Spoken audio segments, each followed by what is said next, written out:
After an exciting and enthralling opening round of the World GT Championship last time out at Watkins Glen, we head on down to Brazil and take us to Between the Lakes here at Interlagos for week number 2 of season 13 here on RaceSpotTV. Hello everybody, my name is Paul Smith. Alongside me is not Peter Mackay, he's busy flying back from Florida, so instead we've got a certain Mr. Andy McEwen here once again. And Andy, welcome along to the World GT Championship. I hope you've got everything set, because this is going to be a thrill ride all the way through. Yeah, really looking forward to this, actually. I'm a big fan of GT racing, as you know, and I'm a big fan of this track as well. I think it's really going to provide some good racing, lots of places where you can run side by side, but also pretty tough on tyres and fuel mileage. That will all come into play in these 2 pit stop races tonight. It's going to be fun for sure. It certainly is. Let's take a look at our schedule for this season. So as I say, last time out we were at Watkins Glen for our first endurance round of the season. This is the first feature round of the season here at Interlagos before we then head to the Red Bull Ring for our first sprint round of the championship. We get a week off before we head down under to Bathurst. Then Zolder and Motegi round out the halfway point of the championship. For the second half of the season, we then head on over to the States to Sebring. Monza then is next. After that is Oschersleben, where I think we're going to have a busy safety car at that round, before finally finishing off at Daytona, Manicourt, and the final round of the championship at the Hockenheim Ring. We finished off in Germany last season. We're finishing off in Germany this season as well. And, well, it is the early going so far in the championship. These are your pro standings. It's Aaron Vasquez then for Altus Esports. Tremendous drive from him last week to get that result, with Alex Davidson not that far behind him, just 9 points back. Leandro Andaruti backed into the series and got a sterling result out of that one. Lucas Prada then in 4th ahead of Fabio Unverdrus. Then his teammate Massimo Locatello in 6th place ahead of Christoph Krekas. Then Ross McFarlane, Matt Emery and Ashley Finch round out the top 10. In Pro-Am, Kevin Bellens, new to the series, well, he did a great job there in Pro-Am, finishing 4 points ahead of James Buemi, with Daniel Sedgley, Tim Perry and Harold Stadler with the world's best beard, well, at least in this series anyway. Ethan Critchley in 6th place ahead of Pete Harrod, Richard Simner, Ryan Martin and Shane Burke round out the top 10. In AM standings, it is Andy Archer who leads that one over his teammate of Jack Osborne just by 3 points. Jonathan Walker in 3rd ahead of Sarah Raab. Sophia Ridpath, Ben Gregory, Paddy Faulkner, Jeroen Kaiser, Paul Crawford and Lars van Rijn rounding out their top 10. Teams, well, we've got the pro team standings right now. It's early going, as we say. Pure Sims Esports lead that one at the moment over the German simracing.de by ACV team. Beehive Racing 3rd place. And then in your Pro-Am, well, in your AM team standing, should I say, it is Century Sim Esports that lead that one out. A tremendous display from them last time out, with Platinum Racing Team in 2nd, Altitude Esports in 3rd place with their blue team. So here we are, we're in the closing stages of qualifying here. The last few laps just coming in right now, and we'll look at those track conditions for this first race here. It's not so much the air temperature, Andy, it's the track temperature of 38 degrees. That's going to be a bit of a challenge, but 40 minutes, these drivers should be fine with their tyres. Yeah, I reckon so. I don't think they're going to run out of tyres completely, but they'll certainly start to feel the effect of that warm track temperature towards the end of the stint, because this is a tricky place on tyres. The rear tyres in particular, out of these really low-speed corners throughout the second half of the lap, those traction zones, very, very easy to spin the rear tyres a little bit. Most of the drivers, of course, will run with the lowest possible traction control settings to try and really help that acceleration off the corner. That can come at a price, though, and that is something they will have to consider at some point throughout the races. Fabio Unverdrus, then new to the championship in that German simracing.de team, coming up through out of Junsao and up the hill, and it's important to carry that speed out of that corner at Junsao. It's not the final corner on the track, but you need to carry that speed all the way up the hill, right up to the timing line. Yeah, hugging that pit wall, trying to take the shortest possible route to the timing line, and Unverdrus will remain in 6th place then, 6th fastest, about 3.5 tenths or so off the fastest time of the session that has been set by Josh Thompson. Josh in the pit lane though, having completed his session, he knew that he'd done everything that he could. Aaron Vasquez here coming down through this middle sector as well. He's 7th fastest right now, and as we've come to expect really, all of the times throughout that top 15 or so, the driver separated by hundredths of a second per position, and that bodes very well for some close racing. It certainly does. I mean, when you consider that 1 second covers first down to 29th of this 56 car grid, absolutely incredible, the closeness between all of them. Not an improvement from Aaron then, so our Pro Championship leader is not going to be improving his time here in qualifying, but the checker flag will be coming out for the rest of them here as well as they all cross the line, and that's going to be the end of qualifying here. But as I say, 1 second, first to 29th, it shows the strength in this championship. It really does. I mean, it's a grid stacked with talent, isn't it? Stacked with really, really quick drivers. And that is why this has become a hugely competitive championship over recent time. Ross McFarlane perhaps has had all his own way in the recent past, but we're seeing already this season that is not continuing to be the case. I think the level of competition on this grid higher than ever coming into this season, and I really enjoy this mix of race formats that we see every week, something slightly different for the drivers to deal with. That's going to continue to shake things up and make this perhaps the most unpredictable season so far. Yeah, certainly. And of course, we've got the 3 classifications of drivers as well to give them all their own opportunities of winning the championship. It's a really good series for everyone. But we're getting ourselves ready for the start of the race, so let's go through your starting grid. Front row of the grid then, pole position for Team Redline driver Josh Thompson ahead of Alex Davidson. Alongside him in that Pure Sims Esports car, Leandro Anderuti and Ross McFarlane share row number 2, with the third row shared by Jack Sedgwick and Fabio Unvadros. Aaron Vasquez then in the 4th row of the grid, alongside him as the Brabham Esports driver of James Armstrong. Massimo Locatello ahead of your top Pro-Am qualifier of Daniel Sedgley in his Mercedes. Then you've got Tom Brown and Christoph Karekas round out row number 6. Row 7 shared by Tim Perry and David Valls, with Ethan Critchley and Marvin Lesmolman then on row number 8. Row 9 for Pete Harrod and Hunter McDaniel. 10th row of the grid is your top AM qualifier in Cody Cosgrove as well. Had not the best of times last time out. Will we see much better this time? Well, Ben Palmer is alongside him. Lucas Prada and Justin Claessens then on row number 11, with the 12th row shared by Jonathan Walker and Adam Tompkins. Row 13, Shane Burke and James Buemi, with Harold Stadler and Jordan Johnson. Adam Hedgecock then alongside him is Sarah Raab.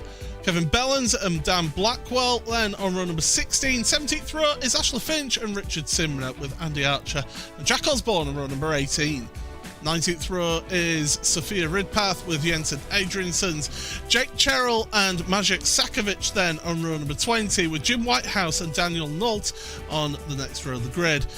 Matt Woodhouse, Joe Newman, Jeroen Kaiser, Ben Gregory, Lee Berridge and Paddy Faulkner.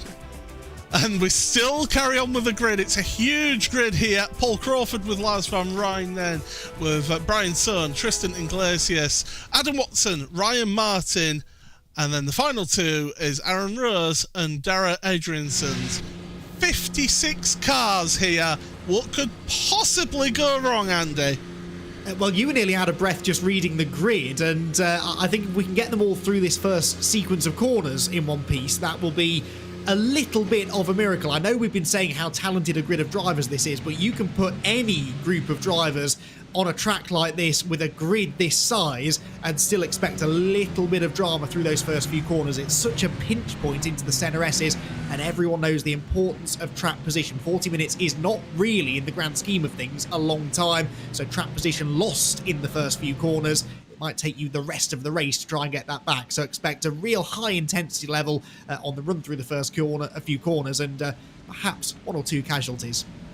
Yeah, I mean, the front of the grid is at Junsao right now. The back of the grid's not even at Bica de Pato, so it tells you the size of grid that we've got here in this championship. It's a pleasure to have you all along here on RaceSpotTV, and, well, we have got 2 races tonight. Mandated pit stop in both of them, 40 minutes. The second race is including a reverse grid draw, so do stick around for that one, because that will be spicy, that is for sure.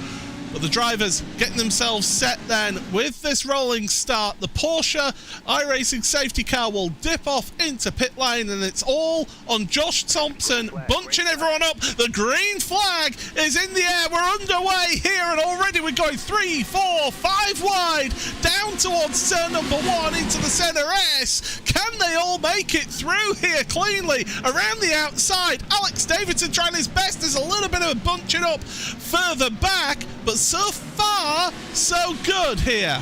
I know, you spoke too soon. That's a car going around. Perhaps one of the Brabham Esports Audis, a Ferrari out wide too. There was a car that was backwards into turn 1, sort of ricocheted off the barriers on the inside, and then ended up pointing more or less in the right direction somehow. But further drama, further down, and here it is, the big pile up down the back straight. This was what we feared, cars spinning around everywhere, and once they bounce back into the middle of the road, there is nowhere for the rest of them to go.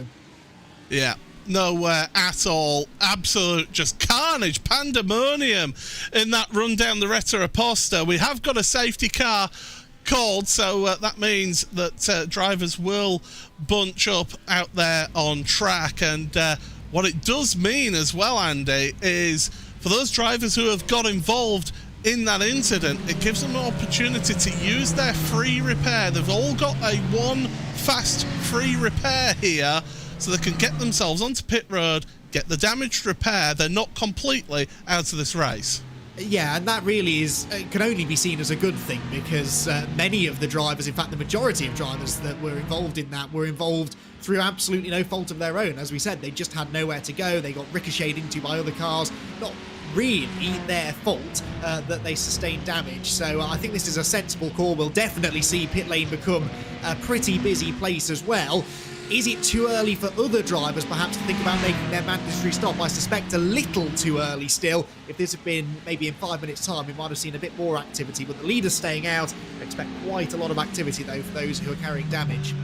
We have seen previous seasons people try and do that, come onto pit road under the safety car and to get their pit stop done, and they tried their best to make it to the end of the race on that 1 pit stop and just weren't able to work it out. Here's what happened then. So there's already incidents happening further on, and then we're going 3 wide. There's contact right in the middle of the screen there. 2 cars get fired off. They come across the track, and where do you go? Well, there is nowhere to go. And the thing is, even if you hit the brakes, the car 2 or 3 cars behind you can't see what's happening. They don't hit the brakes, and it just causes this enormous accordion effect. It's really unfortunate, and we have a tendency, I think, these days to try and apportion blame where we can, but sometimes on the first lap of a race, a narrow track, high-speed section, so many cars on top of each other, it's just a product of all of those things coming together, and one car zigging, the other zagging, and really no one obviously at fault from what I could see. Yeah, it's when you've got a big pack of cars, it just takes the slightest of errors, and before you know it, you're ending up with a 15-20 car pile-up, especially in the grid this size. So yeah, it's a very tricky situation, because if you're in a 3 wide situation and you're on the extremities of that, you don't know how much the guy on the other side is squeezing that person in the middle. You try and give each other room, and you never know, you might accidentally just not give the room. Before you know it, there's a big accident. Here we go. This is exactly what I mean. I mean, some people are making more of an effort to slow down than others, I will say. But yeah, see, the car we're on board with did make an effort to slow down and got rear-ended by someone who didn't. So you're completely reliant, really, on the cars around you being sensible and reading the situation well. Mark Woodhouse, I think that was, we were riding on board with. I did see his number 3 Lamborghini sort of broadside in the middle of it all. He did nothing wrong. Most of the cars around him did nothing wrong. But yeah, 1 or 2 of them perhaps a little bit late on that brake pedal for my liking. Matt Woodhouse, by the way, all last season he had the worst luck in this championship. Just had the worst luck.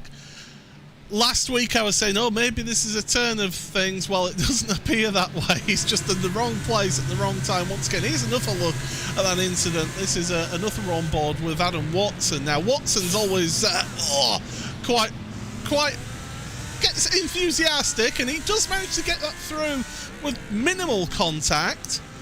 But he did make contact, though, in that Audi. Yeah, Benjamin Gregory's number 113 Lamborghini came sort of spearing across from the left, and absolutely no time to react there, but did a good job to avoid significant contact with the spinning car. And yeah, that could have been a lot worse. We have got a couple of takers onto pit road that weren't actually involved in that incident, that are deciding it's worth a risk of taking the pit stop now at this stage, because we're going to go green this lap. Take it as late as possible in that safety car window. A little bit of fuel saving if you're in a pack, if you're in a queue of cars, it might work out for them. I like this. Certainly if you're running, outside the top 20, you're not going to overtake 20 cars on the track. And even if this doesn't win you the race, it might improve your finishing position significantly enough. Like, you put you in that window to benefit from the reverse grid as well, which is something that can transform the fortunes of your evening. So I like this call. The front runners, it made no sense for them to pit. They're putting themselves back in traffic, back into the danger zone, and are not guaranteed to make it on fuel. But those further back, I think this is a risk worth taking. Yeah, it's as I say, we've seen it in previous seasons of this championship where people have tried this and it hasn't quite worked, and they've had to pit with 2 to go or something like that, and before you know, here's a look right at the start, and this is on board with Jake Cheryl. This is going into turn 1 of the Senna S. And you can just see just cars everywhere. You try and find yourself a slot, and it's almost like Piccadilly Circus there. I tell you what, if he got through that without any oh, there we go, a little bit of a boot going down through the Senna S's, but that probably didn't do too much damage. Then he comes through the final part of Senna S's. There's another car park on the inside. That was very impressive stuff from Jake Cheryl there. Some lightning quick reactions, a little dose of good fortune. And then he undoes it all by going flat out through the middle of the wreck on the back stretch. He was doing so well then. I was so impressed, but a little bit too gung-ho perhaps at the end. Yeah, I think that last bit did let him down a little bit there. It was good so far. But the lights are out on the pace car. And the difference here between the initial race start and this restart is now that we're single file. So, in theory, he says touching wood, any wood that's anywhere near him, we should get through a little bit cleaner than the initial start. And everybody's had the chance to just get a bit of warmth in the tyres as well and get themselves prepared, haven't they? You're selling me the dream here. I'm not convinced I'm buying. We'll find out in a few moments' time. The single file bit I like, but it's such a long run up into that first corner that there's ample time to get a bit of a slipstream. Someone will inevitably be feeling brave on the brakes as well, and you can go side by side through those first few corners. So I'm still taking an extra step back here, I think, just in case. And Thompson, once again, backing them all up. He doesn't want to be giving them a slipstream down in towards turn number 1. We're back to green flag racing. Forget about single file. We're going 3 wide into turn 1 once again. Do they not learn? Do they not get that through, that they need to have a clean start and get a motor race underway? Well, through the Senna S they go. They're pretty much all done. Adam Tompkins has had a little bit of an issue out there. I can see, oh, there he is on screen. So he's had issues in his Lamborghini. But we carry on. Green flag down towards Interlagos once more. This time under green flag conditions. And everybody does seem to be going green so far as we head up to Ferradura now. This is a tricky double apex right-hander. You've got to carry the speed into it, but then you're slowing down all the way through it. The car always wants to understeer around this corner and then heavy on the brakes into the right-hander here. Yeah, tricky sequence that. It's the first time that you're leaning on the left side tyres, really. So if the tyres were icy cold, that would be a trouble spot. But as you said, they had a chance to bed those tyres in nicely behind the safety car. And they all seem to have ample grip for the time being. Bit of an attack there from Ben Palmer around the outside, the number 2 Ferrari. And that is also a feature of this track, isn't it, really? This middle sector particularly. If you're brave enough and you can find the grip to go around the outside at one corner, that often becomes the inside at the next corner. And that is an interesting little way that you can get some passes made in some perhaps slightly unexpected places. Yeah, that middle sector, it's one of the classic sectors, I think, of world motorsport now. and it's just produces some tremendous racing. Does that middle sector of this track, so great stuff through there. But we are green flag racing then. It is Josh Thompson who leads this one ahead of Alex Davidson. Ross McFarlane third place now, so able to gain some places because Anderuti on that restart lost a few places, down 3 to 6th place for Leandro. Tom Brown is your top Pro-Am in 8th place, with Tim Perry the next Pro-Am in 10th. Daniel Sedgley, the guy who was up there in Pro-Am pole, he's down in 11th place at this point of the race. And Jonathan Walker is in top Am in 17th, with further down your order, Sophia Ridpath. Great to see Sophia.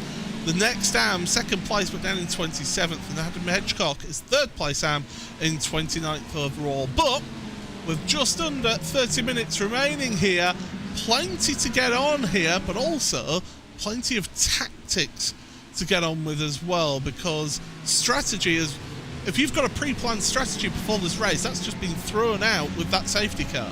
Yeah, absolutely. They'll have all been saving as much fuel as they can behind the safety car, because that will limit the amount that they have to put in at the pit stop. Less fuel means a quicker pit stop, and you can save several seconds through some good fuel saving. And I suspect that for that reason, we're not going to see that leading group fight too hard. The top 5 already starting to make a break now. There's a gap of nearly a second between Umbadros and Anderuti, 5th and 6th. So I suspect they'll be quite happy for now to stay in line, lift and coast a little bit. Of course, the one man who can't do that is Josh Thompson as the race leader, but those behind looking to save some fuel, thinking already about shortening that pit stop as much as possible.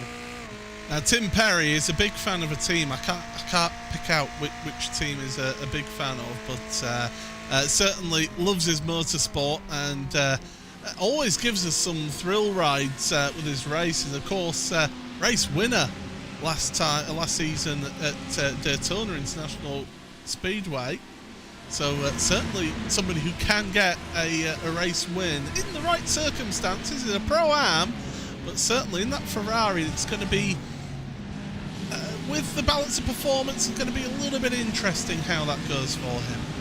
Yeah, it would have been quite funny if we cut to the external shot and he was driving a Porsche, but no, he is in the 488 Evo.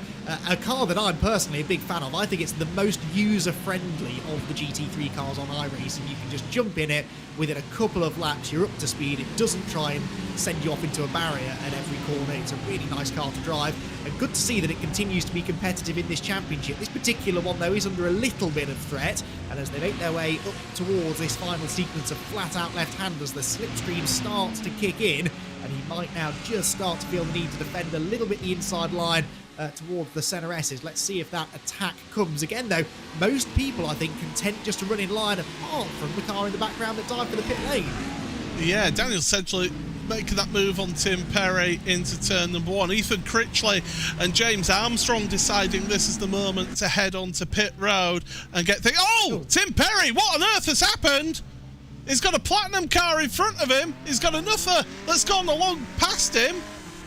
Well, what on earth has happened there through the centre S? Tim Perry, I mean, fair credit, hardly any emotion showed there on the face, but we cut to him and he's at a standstill at one of the weirdest parts that I've ever seen a car on track at the centre S. Yeah, that was just coming sort of down through the bottom of the hill, wasn't it, where we have had a few bits of fairly infamous contact in a few Brazilian Grand Prix down the years at that corner. Here's the replay, so he's trying to hang on around the outside, and oh, that was all a little bit odd. The two cars sort of merging together in line as they came off the corner, and front to rear contact will always spin the car in front, and unfortunately he sort of got involved in an incident a little bit of his own making. And managed to take the teammate of the man he was racing with, Sedgley, out of that one. We've got a car facing the wrong way into... Oh, that's your own Kaiser. There's another car going backwards there as well. I think that's Jake Cherrell that we saw out of control in the background of shot then. And I think it was Sophia. I think it was Sophia who was involved in all of that as well, that we just caught the nose of, that was going backwards as well. So we'll have to hopefully... Oh, Hugo's replay machine is going to be on fire by the end of this race, I think. Oh, it was on the grass. On the grass, into the wall for Jake Cherrell. Look, there you go. Oh, look, it was contact. he's not given the space there to the car on the outside. Your own Kaiser is an innocent party in all of that, as well as Sophia Ridgely. Yeah, so 2 cars from the same team getting involved in separate incidents at the same corner, which is fairly unfortunate, but that's sort of detonated their chances of a really good result here in this opening race of the evening. But I tell you what, the attrition rate has been a lot higher than I expected. Certainly now things are stringing out a little bit, you would expect them to find a bit of patience. That has not been the case. We have just had a change for 6th position though. Vasquez ahead of Anderuti, I notice, and it'll be interesting to see now whether Vasquez has got the pace to chase after that leading quintet. I reckon he might do. Apologies, it's Sophia Ridpath, sorry, I said the wrong surname there, but yeah, has been in pit road and is now back out in the race here. We're going along then, and so yeah, you're absolutely right there. Vasquez trying to make some places up in his Audi. Got a number of fast cars in front of him though. Fabio Unvadros was one of those who was able to keep with Aaron all the way through the last race in the opening round of the championship at Watkins Glen. Jack Sedgwick, good to see Jack up there in the hunt for a podium place, and the 2 Brabham cars I just noticed side by side as well. So out the same awning, but different teams between the 2 of them, Brabham Esports and the other Brabham team there together. But down towards the Decido del Lago once again. Josh Thompson still your race leader, just half a second between him and Alex Davidson, and Ross McFarlane, Davidson's teammate, right behind. Those 2, and last season they were absolutely neck and neck throughout the championship, so I'm not surprised to see those 2 close together again. Sure, they are locked in combat at the moment, aren't they? Or, well, locked in a temporary truce, perhaps, as they continue the fuel-saving strategy that they're on. But we are ticking towards half-race distance now. That safety car will likely prolong this opening stint, so they'll be pitting, I would have thought, quite late. But if you're stuck in traffic, if you feel that maybe you could go quicker on your own, there is always the option to try and dive for the pit lane a little bit earlier. Cut back to the scraps going on a little bit further back. Looks a little calmer down here, doesn't it? This is Justin Claessens, who is running 4th within Pro-Am, having a little go at closing in on James Boney in the number 128 car, but appears actually to be dropping away slightly from the Audi for the time being. Not really close enough to get a meaningful tow heading up the hill. Yeah, Boehmer doing a good job. Last lap was actually about 0.6 of a second faster than Claessen's behind, so Claess has got to try use the slipstream to their advantage, because if you're not absolutely 1 lap pace faster, you can by all means use that slipstream to your advantage. Use the effect there to do a bit of fuel saving to help you try and jump them in the pits. That's what we're seeing at the front of the field right now. That's why we're not really focusing up there. We're looking back at Aaron Rose, just a little bit back behind Jordan Johnson. That's 16th and 17th places overall, but back to that front pack then, and they're just staying line astern. They're not trying to squabble with each other. They all know that they've got to try and do that fuel saving, and it's interesting to see that, yes, we've got an Audi at the front of the field, but then 3 Ferraris behind with a Lamborghini and a Ferrari. Did have a little attempt though there. I think that might have been Unvadros, was it? Having a little peek to the inside of Jack Sedgwick as they turned into Bica de Pato at turn 10, but wasn't quite close enough to do that. But yeah, you're absolutely right. This is certainly line astern and likely to stay that way until the pit stops. One thing that is of interest and worth monitoring, I think, is the gap back to the first of those who have pitted though. The first car, the highest placed car to have made a pit stop, as far as I can tell, is Ashley Finch, the number 60 car, in 20th place, 19 seconds or so off the race lead. Well, it's going to take longer than 19 seconds, surely, for these leaders to transition the pit lane, add the required fuel, and get going again. So, provided those cars can make it, there is a good chance that this will not be the order in 21 minutes' time. The question is, though, is 4.2 seconds on pit road enough to get you to the end? That is the question here. Pitted, what?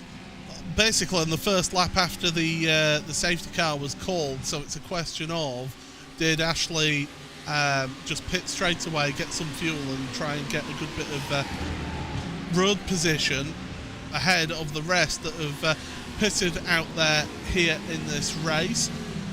But this front pack are just staying as they are. They're not making any moves. I am seeing a yellow flag out on track for Sarah Raab down at Curva de Sol. Back up and running the moving on my track map here, so obviously just had a little issue but got back and running, and here's what that little issue was. Get on the curb. I don't know if there was some assistance there. I think it might have been just the curb that did that.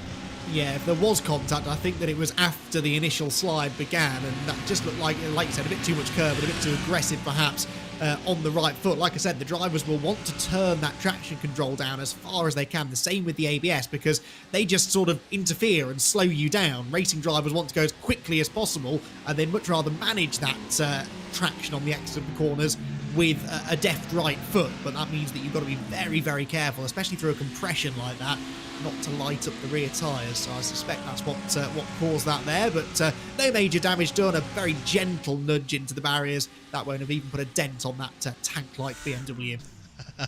Yeah, it's certainly got a vast expanse of car for it to hit the barriers, that is for sure. Just having a look at lap time wise for this lead group, and they're all in and around the same sort of tenth of a second. I mean, the 5 lap average lap times for Josh Thompson right now is 32.488. Aaron Vasquez that we're on board with right now, 32.307. So Vasquez has got a little bit more pace on the cars in front, and we did see last week that Vasquez is not shying going forward in his Altus Esports car, and will make some moves if he sees the opportunity open up. Yeah, of all of the cars in this lead group, I'd say that Aaron's is the one whose body language is perhaps most attacking. He's sort of peeking to the inside into the corners. You can see riding on board here with Aaron that he is full commitment, full concentration, very tense up on the wheel. That is the sign of a driver who is in the thick of battle, but just doesn't seem to quite get off the left-hander at Jinsao there quickly enough, loses time up the straight. A few things that could be. Of course, he didn't get a great exit, but also maybe his car is set up with slightly higher downforce, for example, to be better through the twisty stuff in the middle sector, or perhaps just maybe conserving that fuel a little bit more than the others.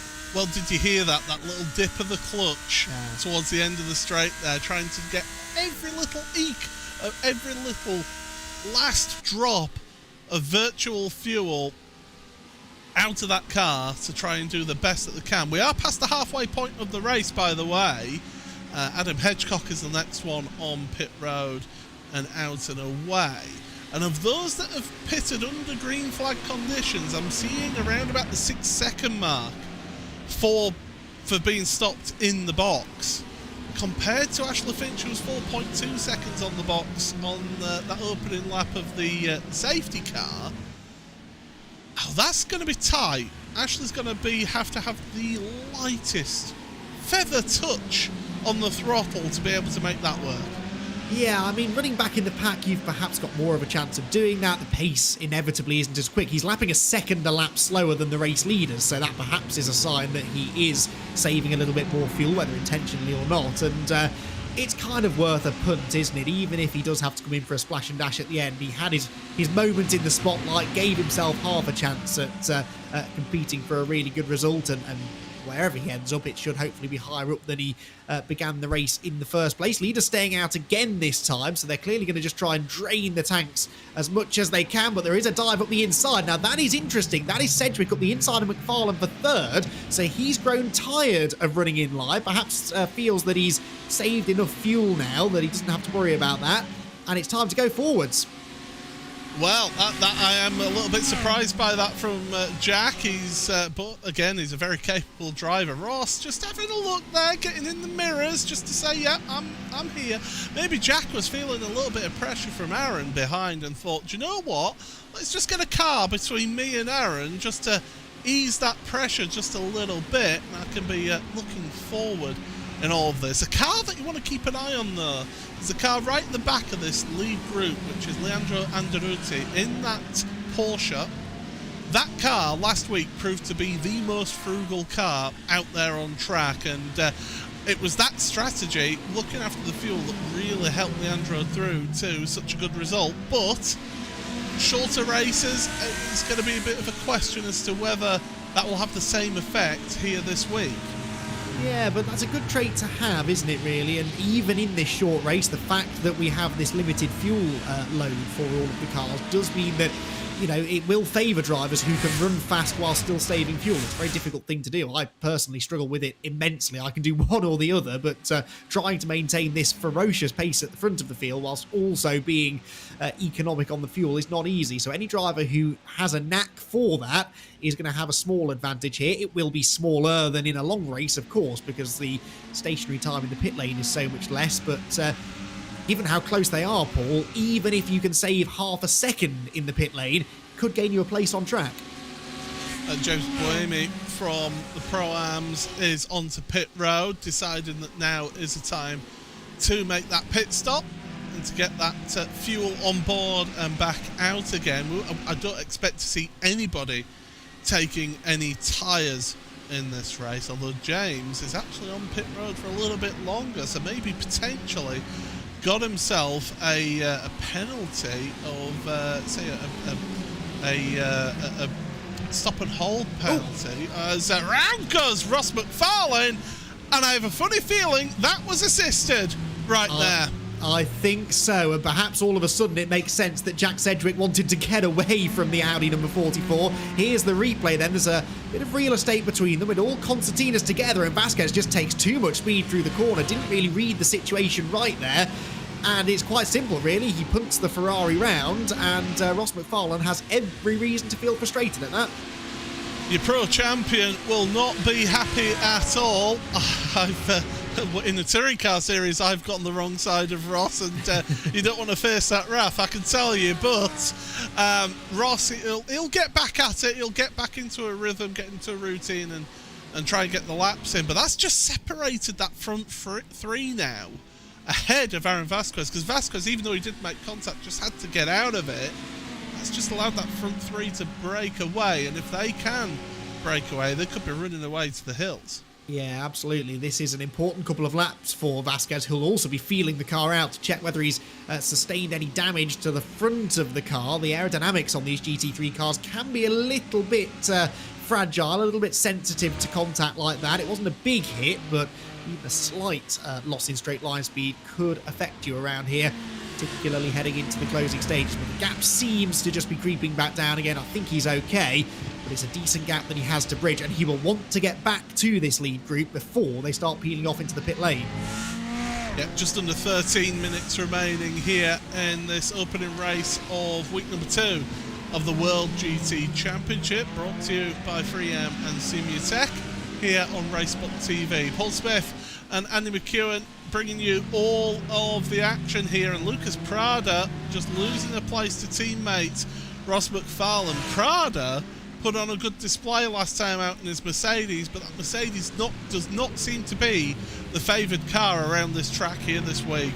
No, and that's not a real surprise. All of the changes of direction, the low-speed corners, they are mid-engined territory, really, aren't they? So not at all surprised to see the Audis and Ferraris, the dominant cars here, but Prada making it very easy for his teammate Ross McFarlane to move back into the top 10. Now, here is Cody Crossgrove in the number 32 BMW, and he is running down in 25th position within his class, which is even further down the road overall, I believe, and Derek Adrianson's running right behind, and the Audi chasing the trio of BMWs up the hill, fighting up and down the order just as intense. And that's really a great advert for a series, I think, Paul. It's not all about the fight at the front between the 7,000 and 8,000 I-rating drivers. Whoever you are, if you fancy some good GT racing, then you can come along and race in this series, because you will always have someone to play with. Yeah, absolutely. I mean, when you consider that the average I rating of this race is 4,001 in this race, so that just tells you the level of competition in this series. And I keep on saying it season after season. We first started showing this series in season 7, or was it 8? I've lost count now. It's been that many seasons in this championship here on RaceSpotTV, and I keep on saying it each and every season. This championship just keeps on getting bigger and better year on year, and it certainly does prove that way. here. But these three right now working their way through. So McFarlane ahead of Ben Palmer now. Well, he is a Pure Sims driver, is Ben Palmer. So again, another situation where they're running out the same morning, but not in the same team.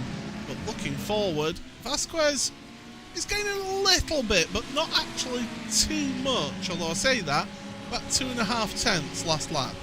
Yeah, he's sort of creeping up, isn't he? But not really gaining on the leader particularly. The gap to the lead is 1.5 seconds. It was about 1.8 last time we looked, so he's gained a fraction, but just can't quite get into that full slipstreaming range of Jack Sedgwick in third place. That's what he's aiming for.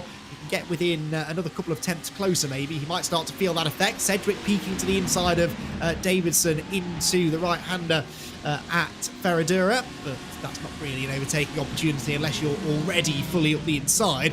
Did almost break his momentum slightly though, because suddenly Vasquez did take a big chunk out of him through that corner, and he is bringing with him 2 or 3 cars behind. So I don't think we're a million miles away here, Paul, from getting a 7-car train for the lead once more.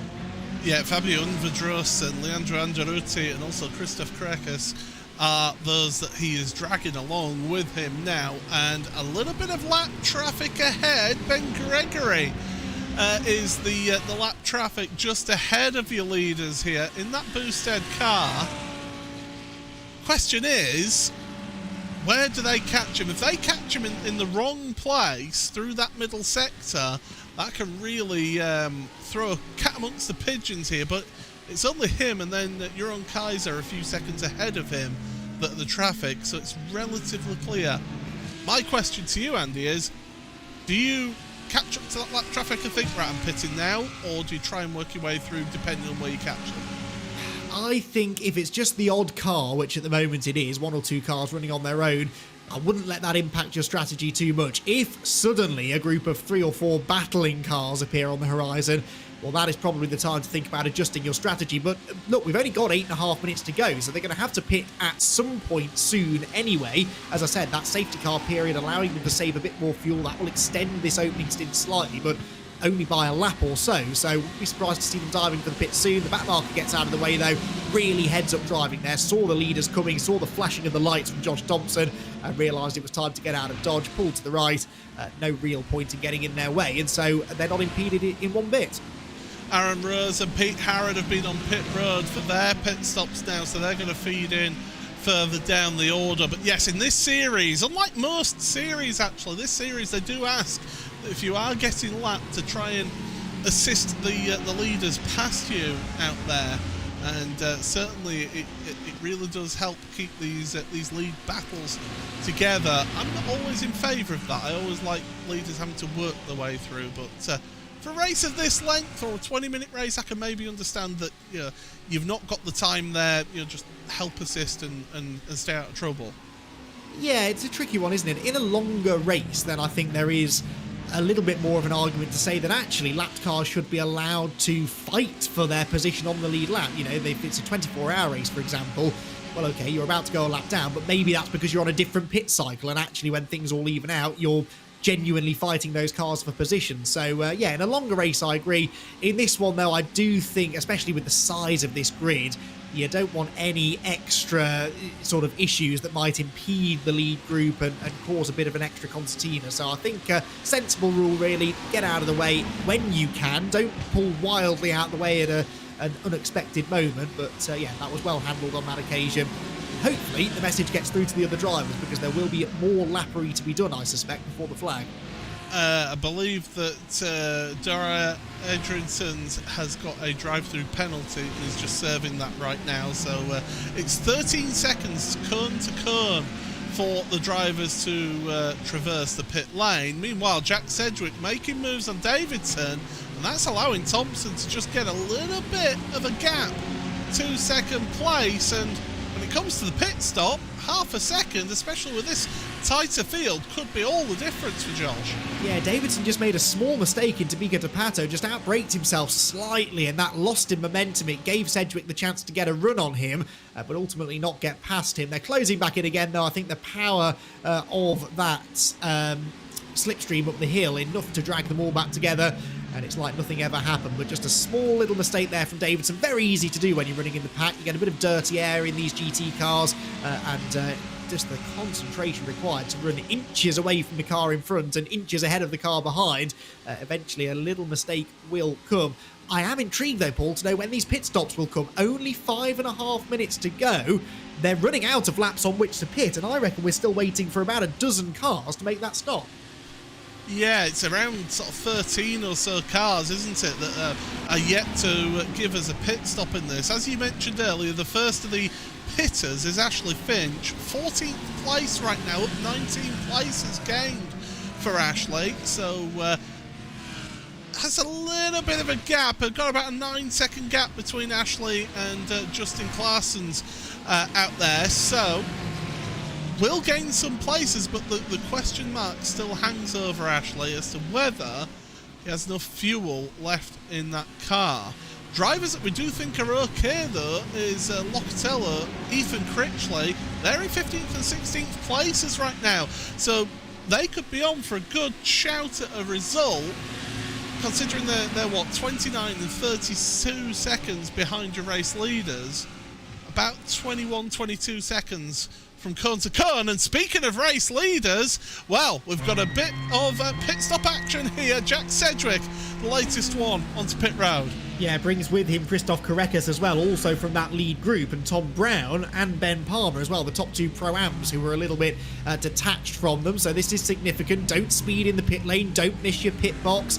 Make sure you get enough fuel in. Off goes Sedgwick. Oh, slides the rear tyres as he tries to get around the cone, but he will rejoin still ahead of Korekis. There go the Pro-Am front runners as well. Brown and Palmer both on the way out, but that looked like a clean stop, that, for Jack Sedgwick. A stationary time of 3.9 seconds, so didn't spend long on the pit apron, but then he doesn't have long to go in the race. And you know what? That actually then gives Ashley Finch a bit of hope then. If Sedgwick is only taking that long in pit lane at this stage, you never know, Finch might be on to a good result here now, up to 12 for Ashley. But Sedgwick comes out in 8th right now, just the top 7 remaining to take their pit stop here with 3.5 minutes. And if you're watching at home and wondering, well, why, what, pit stops? No, these are GT cars. They can last an hour on a fuel tank. Not in this series. They're limited to 50 litres in these 40-minute races, which means you've normally got,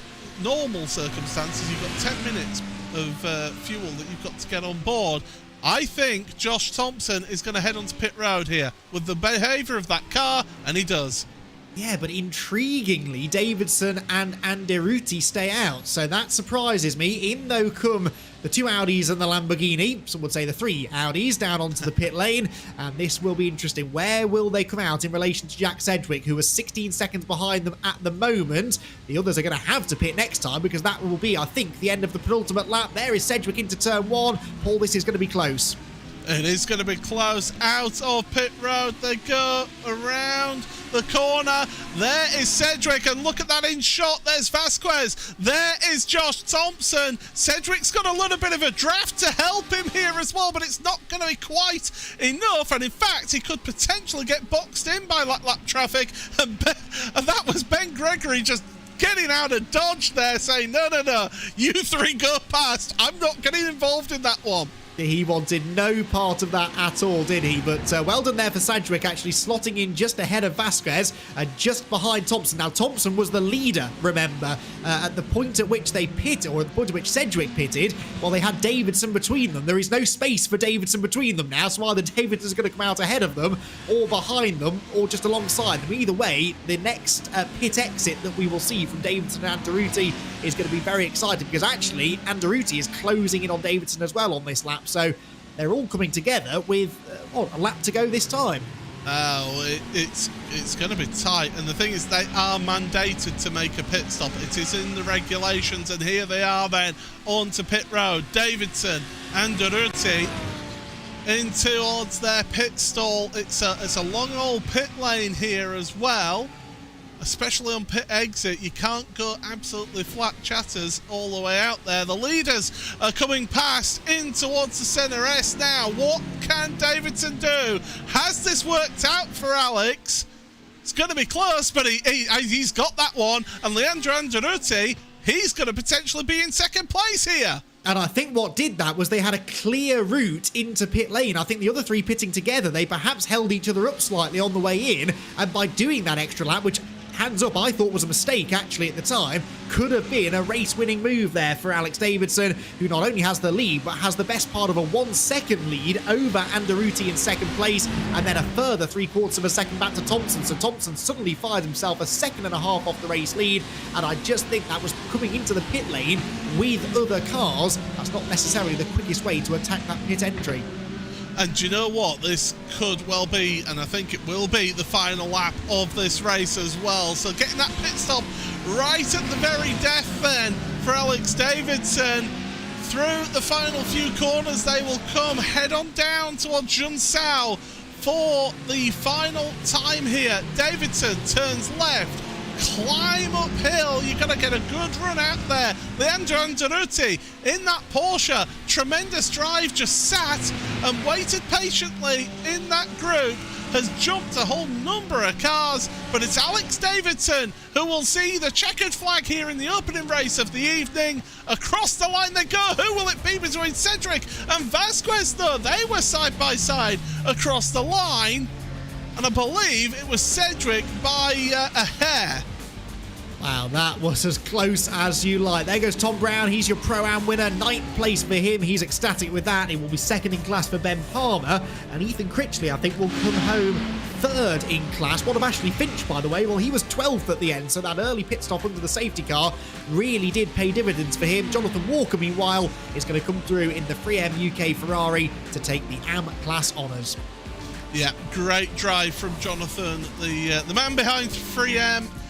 He loves getting involved in these races, and a good AM win out there for Jonathan here in this opening race of 2 races this evening. Don't go anywhere, folks, because we've got another race coming up, and there will be a reverse grid draw. And speaking of which, well, Hugo, our producer, has already pressed the button, and we will see who will get that pole position. Yeah, let's see then. It's going to be a big one, isn't it? 27 is the number. Who was 27th? That was Shane Berg, and Adam Hedgecock will be on the front row with him. So that's a tasty front row, and I think that the likes of Davidson, Andaruti and Thompson are starting to shake in their boots a little. They will be starting right in the danger zone. Yeah, that is going to be a really fun race, so don't miss that one out in about 15 minutes time.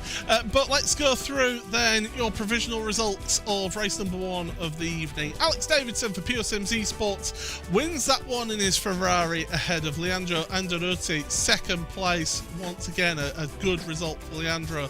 Josh Thompson led pretty much all but the last lap in that race, and the Team Redline driver will not be happy with that, but still a good solid result for him in third place. Jack Sedgwick ahead of Aaron Vasquez with Fabio Anvadrosi, Christoph Karekis with Ross McFarlane, getting the contact between him and Vasquez. I'm sure that'll be looked at post-event by the race stewards. Your top Pro-Am, Tom Brown for Brabham Esports Hissing Sid. They are in 9th place ahead of Lucas Prada, rounding out your top 10. Ben Palmer then for Pure Sim SimLab, the second placed Pro-Am in 11th ahead of Ashley Finch, his teammate. Marvin Les-Mollman then 13th ahead of your podium sitter in Pro-Am, Ethan Critchley for Century Sim Esports, 14th place overall. James Armstrong ahead of Justin Clarsons with Jordan Johnson, David Valls, Pete Harrod and Daniel Sedgley rounding out your top 20. 21st is Aaron Rose, and then your AM winner of Jonathan Walker for 3M UK, 34 seconds off of your race leader, doesn't matter to him, he's an AM winner. Ahead of Adam Watson, Massimo Locatello, Tim Perry ahead of your second placed AM driver, Adam Hedgecock for the Altitude Esports Blue, rounding out that second place in class. Shane Burke, Richard Simner, James Boehme and Joe Newman from 3M UK is your third place AM driver. Then Sophia Ridpath, Jodie Cosgrove, Hunter McDaniel, Mark Woodhouse, Lars Van Rijn ahead of Paul Crawford, Jim Whitehouse, Daria Adriansons, Brian Sohn and Sarah Raab. with your own Kaiser, the last of the lead lap drivers. Then drivers 1 lap down: Andy Archer, Kevin Bellens, Dan Blackwell, and Jensen Adriansons. Drivers 3 laps down or more: Ben Gregory, Tristan Iglesias, Adam Tompkins, Jack Osborne. Lee Berridge is 50th, with Ryan Martin, Jake Cherrill, Harold Stadler, Paddy Faulkner, Daniel Nolt, and Maciej Sakovic. Well, that is the opening race of the evening. There will be one more race coming up in about 10 minutes or so, make sure you stick around with that. But Andy, apart from the incident that happened at the start of the race, generally some really good racing out there tonight. Yeah, there was, and really I got everything out of that race I was hoping for. There was some really good side-by-side racing, but some of that strategy coming in as well, and ultimately it was the strategy call that decided that race. The choice to pit that 1 lap later, leaving the pit stop as long as possible, was the difference between winning and perhaps finishing on the bottom step of the podium. I really like that. I also like that those drivers who did take the gamble to come in during that early safety car, they were able to stretch the fuel right to the end, and I'm really glad that worked, because I always think that those sort of risks, it's nice to see them rewarded, and that was the case in race 1. It certainly was. Alex Davidson, of course, was a championship contender last season. Had a bit of a quiet one last round at Watkins Glen, a bit quieter than he would have liked. But this round, he's back there at the top of the standings. But Leandro Andaruti, once again, in that Porsche, it's not the fastest 1 lap pace in that Porsche, but my goodness, is it frugal. Me and Peter decided that the cost of living crisis is over as long as you buy a Porsche. There you go. Words to live by, everyone. You heard it here first. Yeah, I mean, look, he drove a really sensible race as well, but notice that he was running towards the back of that pack the whole race. The further back in the queue you're running, the more fuel you're going to be able to save, because you're getting a bigger slipstream effect. You don't have to attack as hard because everyone ahead of you is running so close that they inevitably hold each other up a little bit going into every major braking zone. And so he probably found that he could lift and coast more than the cars ahead of him and still run the same lap times. And I think that ultimately is what allowed him to do that. I was looking at the stationary times for those two that finished in first and second place, significantly shorter stationary times in the pit lane than the rest. So clearly they'd saved more fuel. Yeah, absolutely, and fuel savings, and being light with that right foot, and knowing how to lift and coast. It's a real skill that these drivers can have to lift and coast. I mean, you mentioned it, that you're not the best at it, myself included. I've always been known as having a lead right foot. So lifting and coasting is a real talent that has to be worked at to be able to keep that pace up. That's a crucial bit. Saving fuel, but also keep the pace up. Yeah, that's it. I mean, any half-decent driver, when told to do it, can lift off the throttle a long way before the corner, save a bit of fuel that way, be more gentle on the throttle, but they'll inevitably start losing 6, 7, 8 tenths of a second a lap, and that's the tricky thing, and that is what makes the difference, ultimately, between a 7 or 8,000 I-rating driver and a 2 or 3,000 I-rating driver like myself. And it's having, I can't begin to tell you how they do it, unfortunately, but I can really admire the drivers that can do that.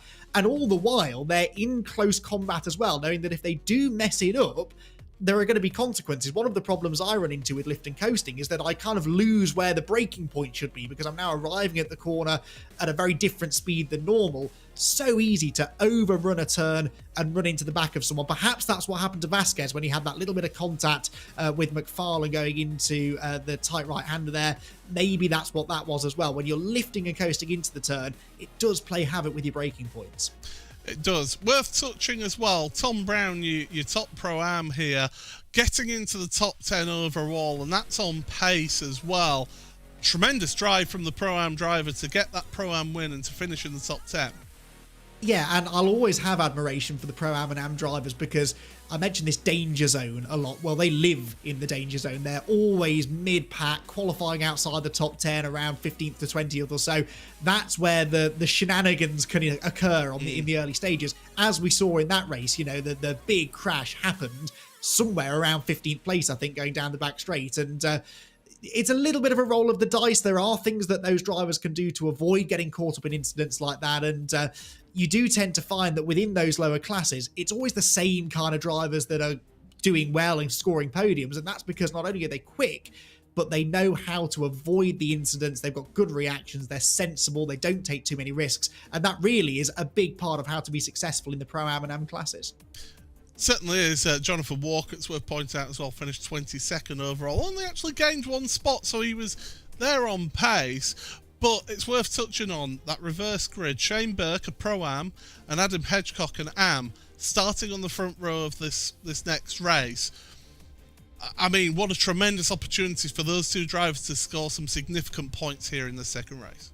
Yeah, as we saw in that first one, track position is king, really. And look, hopefully we won't have a reenactment of the first lap of race 1 here, but there is a chance that something like that could happen. It could take out or hold up some of those front runners from race 1. If you can start at the front, have a clean start, and just get your head down, run your fastest possible pace for the first 5-10 minutes, well, you can build an insurmountable gap then. The pace is not that different, really, between the very fastest and those running towards the back end of the top 15-20. So give them clean air, give the quick guys lots of traffic to deal with, and that could really give some of those near the front of the grid for race 2 an opportunity. Well, we're just going to be a few minutes away from this next race of the evening here in the World GT Championship, and well, why not check out some of the products of our title sponsors of this series.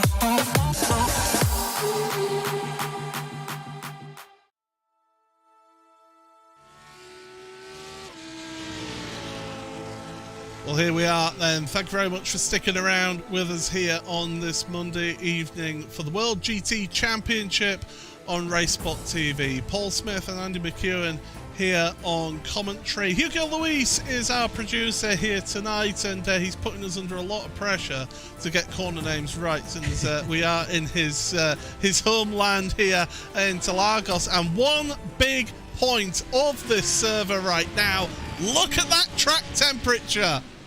Wow, 58 degrees C, that is toasty, isn't it? And that is definitely going to have an effect on the way that these cars are going to handle. This is proper Brazilian weather, as Hugo, I'm sure, is all too keen to agree with us on. I've said for many a week I have limited sympathy for him. It's certainly not getting to those sort of temperatures over here in sunny Great Britain, but for the drivers out on track, that is going to be a bit of a headache. As we said, we were talking a lot about fuel in that first race. We didn't really touch upon tyre management. I wonder whether maybe some of the drivers towards the closing stages there were just finding that they were running out of a little bit of grip. Well, I mean, with these temperatures, the drivers will be out there in warm-up and just getting a feel of their setups, and they'll be thinking, oh no, oh no, I need to change lots of things. You change cambers, change all sorts here with this condition on the track. It's not unknown here on iRacing for the track to get that hot here at Interlagos. It's about the same temperature as Hugo's, our producer's office is usually without the air conditioning, so with all the computers that he runs. But these drivers now, I mean, they'll be thankful that they get this 10 minutes just to try and get acclimatized. But you won't want to change too much here with the setup wise, because you know how it felt from race number 1. You'll make a little change here and there, but not too much. These cars are so temperature sensitive. I've rediscovered this recently through my Bathurst 12 hours preparation, and that's a race where you race from pre-dawn, where it's quite cold and you've got really quite a lot of grip, right the way through the heat of the day, and then it starts to cool down again towards the end of the race. And that just plays havoc. You cannot possibly have a setup that covers all of that, because these cars handle fundamentally differently in cooler and warmer temperatures. And when I say cooler and warmer, I mean a difference of 5 to 10 degrees maybe. Here we've seen a big swing, it's got even hotter again, and it's really at the hotter end of that temperature range that they do start to get really slippery, really slidey. I think this new tyre model we've got doesn't help either, certainly adds to the challenge of all that, and again, adds to my admiration for the drivers that can get out there and just get on with it. Thank you very much to everybody who's been commenting in the chats here on YouTube, and Andy Shield, series admin, is absolutely right there. The floor is lava this race, and I can't disagree with him on that one. If this was the UK and the track temperature were that much, it was that high, the road surface would be breaking up. That's how little we are used to that over here in the UK. But for in Brazil, it's a pleasant sunny day for them. But we've got a minute left of this first this warm up here before we get ready for the race 2. What are some of the key things that you're looking for in race 2 with this reverse grid? Is it going to be those who were at the front and how they work their way through the field? Yeah, I think, well, they're the two keys really. Surviving the first lap if you're starting mid-grid, and then perhaps utilising that strategy as well. The game plan in race 1 for the leaders was stay out as long as you can. I think we'll see the opposite now in race 2. If they feel that they're getting sort of bogged down in the midfield pack, well, the obvious way to try and do something about that is pit as soon as you're into your fuel window, which I reckon actually is quite early. They can probably pit after 5, 6, 7 minutes or so and make it to the end of the race. That way you're in clean air, you can push. We know that those drivers that were at the front in race 1 have the outright pace, so give them that clean air, and I think they should then pop up near the front after the pit stop cycle. But I also am pretty certain that at least 1 or 2 of them will not get that far in this race because they're going to be starting right in the middle of the pack.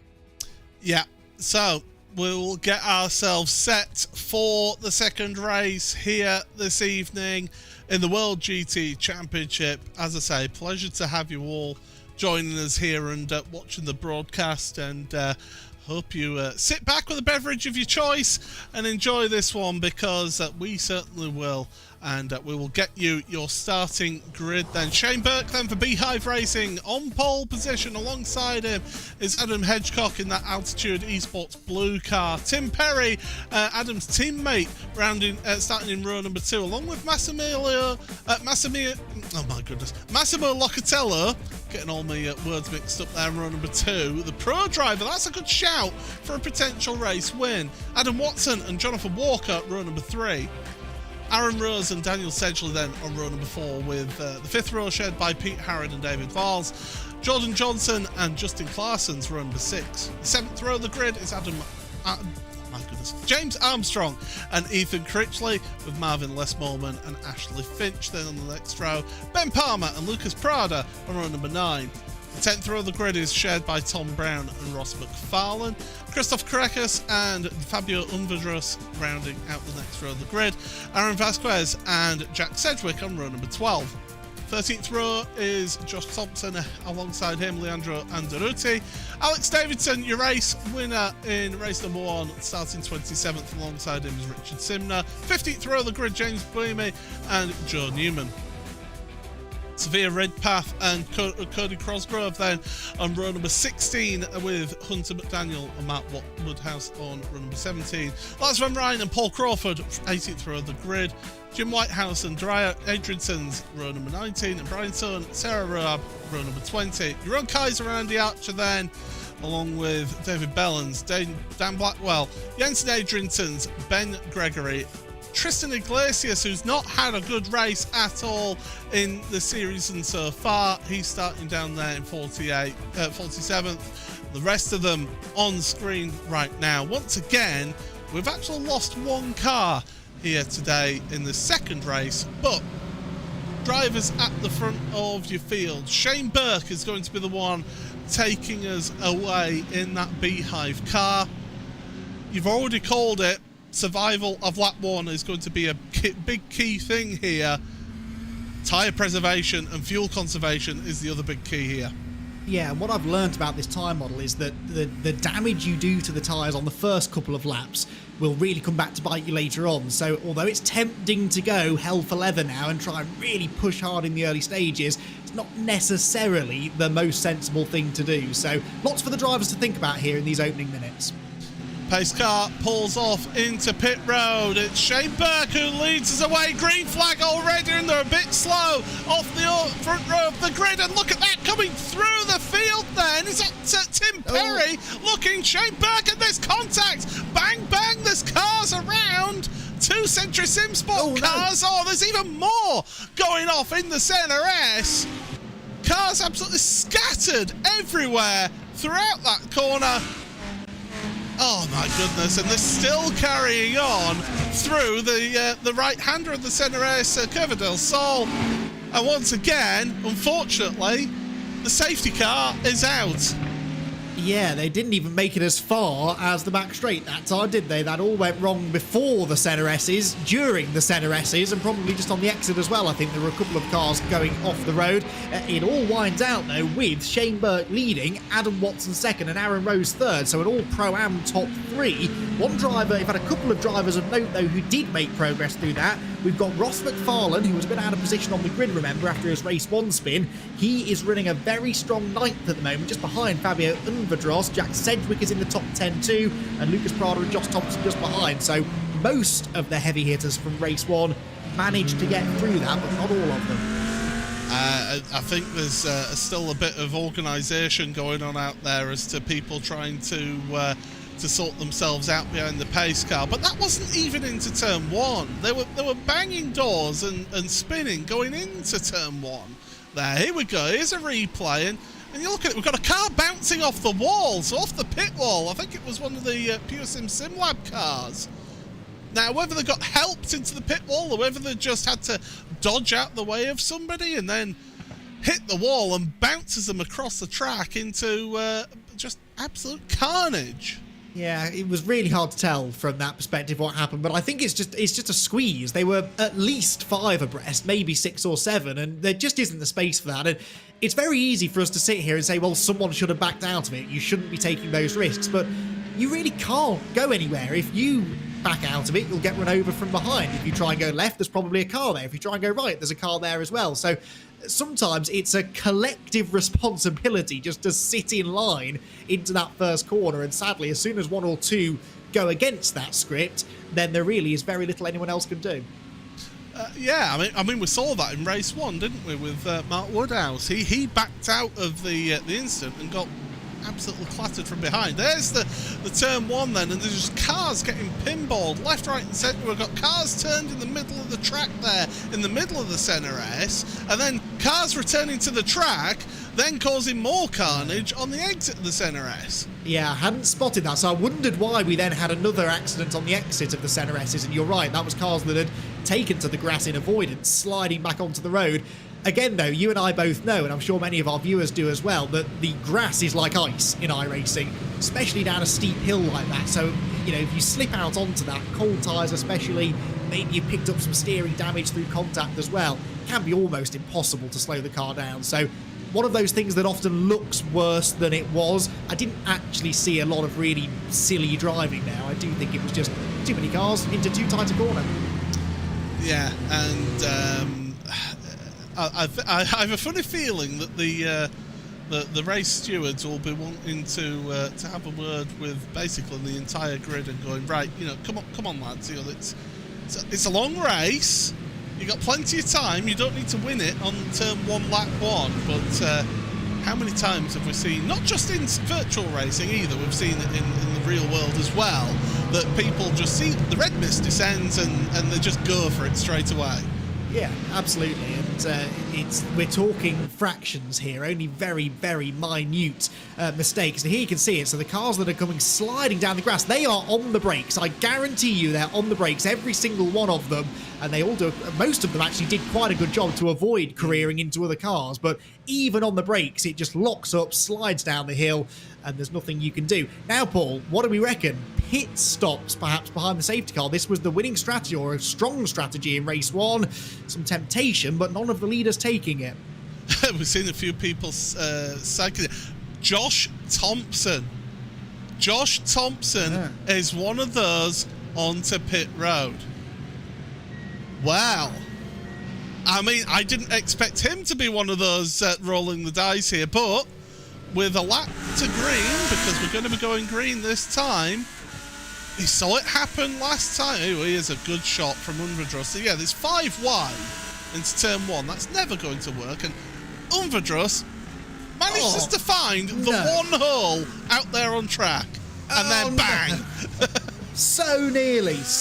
That was almost perfection. I was not ready to believe that he got through that without contact, and unfortunately he came across the sideways Ferrari. But that was, look, as impressive as that is a good example of someone trying to capitalise on the situation by just driving through the middle of it. And, you know, it's always going to be a low percentage move. What was Ross McFarlane's view of it, I wonder? Because he comes out of this pretty well. He's running in 9th position, as you can see. He didn't start in 9th. He's already getting squeezed before they even get to the line. Right, he's found his gap. See, he brakes nice and early. And there, look, goes the car we were just riding on board with up the middle, and much more sensible there from McFarlane. A little bit of contact through the middle of the centre S's, but he was sensible. See how he backed off, he braked, he slowed down, he read the situation. That is a 4-time champion's brain at work there. He could see what was going to happen, and he knew that it was worth giving up a few places to make sure that he survived. That is Jack Sedgwick's point of view then. And yeah, he got into the back actually of Unvadros. There's Ross McFarlane in front of us. And Jack, where does he decide to go in all this? He follows Ross. He's following Ross. That's his plan. That's his get out. And you can see them all sliding onto the track there from the right-hand side. Now, worth pointing out and remembering, Josh Thompson has come out of pit road and is in 21st place, taking around 4.5 seconds of fuel. So we've got to keep that in mind. I don't know how I feel about that, Paul. I don't know if that was the right thing to do, because he made a lot of ground up already. He was sort of with some of the other front runners. I worry that he's going to get bogged down in traffic, although he only lost about 8 or 9 places from where he was running, I suppose. So that'll be interesting. I'm prepared to be proven wrong. It happens frequently, but I'm not convinced that's what I'd have done. Right, we're getting ready for a restart then. Shane Burke, once again, has the unenviable job of leading away about 50 GT3 cars behind him, and he'll be thinking, oh my goodness. And now I've got Adam Watson, who, let's face it, has a history of being one of the most aggressive drivers in this series when it comes to overtakes. He's spectacular or chaotic. It's either or. There's no in-between with Adam Watson. He is one of those drivers, but we're going to go green once again, and Watson darts out straight away from behind Shane Burke. We're heading down towards the centre S. Once again, drivers darting left and right. Watson hasn't got the jump though. He's having to slot in behind Burke. Meanwhile, behind them, we've got changes of position. James Armstrong's trying to gain some places through all of this. Ross McFarlane is in 10th, who's actually lost a place to Jack Sedgwick. But look at Watson. He's stating his intent. You can see it in the body language of his car. In towards Interlagos. No place gained yet. No, but he's got a better run. Look, gets to the inside through the second part, but now we turn right through Ferradura. It's a very brave man who goes around the outside here, has his nose in front, has the momentum, but doesn't really have the grip on the outside line. Is this going to work? He's got the outside again into turn 8. Surely he's going to have to settle back in behind, but there's no space because Locatello is there as well, and they continue to run wheel to wheel. Almost a bit of a slide from Watson as he turns through the left-hander. They are still side by side, a rolling roadblock in front of the pro drivers, and neither one of these pro-ams able to establish themselves out in front. Armstrong is on a mission here. He's already up to 4th place on this restart, so he's trying to do something for the Brabham Esports team. There's a BMW with a terse flash of the headlights, obviously not happy with something out there. I can tell you, Tristan Iglesias, there he is. He is not liking this championship at all. That's 3 races in a row where he's had issues on a restart or a start of a race. But we're heading across the line, end of lap number 4. And it's still Burke to the front. Watson's looking to the inside. I said he's one of the most aggressive drivers out there, and you're getting a full display of why, as this lap traffic coming out of pit road as well. Oh, this could get tasty. I hope the lap traffic is aware of the situation because you don't want to be getting involved in this. Burke defending the inside line. There's carnage further back again coming out of the centre S's though. Derek Adrianson's going out wide into the barriers. It's all kicking off towards the front as well. That was Watson out wide, and Armstrong now through into second. You said that he was the man on the move, and that is 100% the case. He's the lead pro driver, and he's into second overall. Yeah, the Brabham Esports driver is carrying a little bit of damage to his rear wing, I notice, as well, so his car is going to be hindered top speed-wise as they go along. Here's what happened then. So that was Watson diving to the inside. Yeah, just a day late and a dollar short, to quote Martin Brundle. As we go back to live pictures, Burke still, incredibly, for that Beehive car, is still in the lead. But Armstrong is trying his best to take that lead away from him, as we've got a Century Sim car, and it's Jim Whitehouse, the boss man, the Springbok is around. Watson back up the inside of Armstrong, look for second, so something happened to Armstrong there as they came through the left-hander at Jinsao, and he's dropped back down into third position, flashing the lights at Watson, saying, come on, I'm a pro, you're a pro-am, you don't need to fight me, but we know that Adam Watson is going to fight for every position on track. Can't find a way past Burke for now, outbrakes himself slightly into turn one, and look at the stack-up, Sedgwick round the outside of Umvadros, and that was significant, Paul, because they are both quick drivers. Sedgwick is on a mission. Yeah, he certainly is. I mean, that's a gain of 19 places so far on this start. Burke to the inside. He feels the need to defend. Down to Desida de Lago. Watson trying the cutback. It's not working. Here comes Armstrong now, trying to carry the speed. And where does Burke go in all of this? He's defending from two different drivers. Armstrong takes a sensible pill, backs out early to try and get the inside line through. Faradira, a little bit of contact. Armstrong is actually the one who comes off worse. Sedgwick says, oh, thank you, that's a freebie. I mean, that was some good car control there from Armstrong. That could easily have gone round on him and actually only loses 2 places. Umvadros is off wide. He was levered aside, I think, by McFarlane as they drop down through turn number 9. He'll have dirt on his tyres. Rejoins right in front of a whole sea of drivers, all trying to move towards the front of the pack. I don't think you want to be at the front of the pack, to be perfectly honest, because the racing is incredibly intense. That's the sideways BMW, just gathers it together into Jinsao. This is barely organised chaos, Paul. Hugely exciting to watch, but the drivers are flirting with disaster at every turn.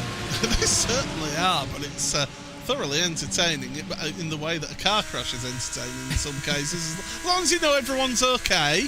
As we go down towards turn number 1 once again, this time was Josh Thompson. You can hear him just way early lifting off going into the centre S, and in fact move made on Josh there, so that is one of the Brabham Esports cars, and around that was Christoph Krakis.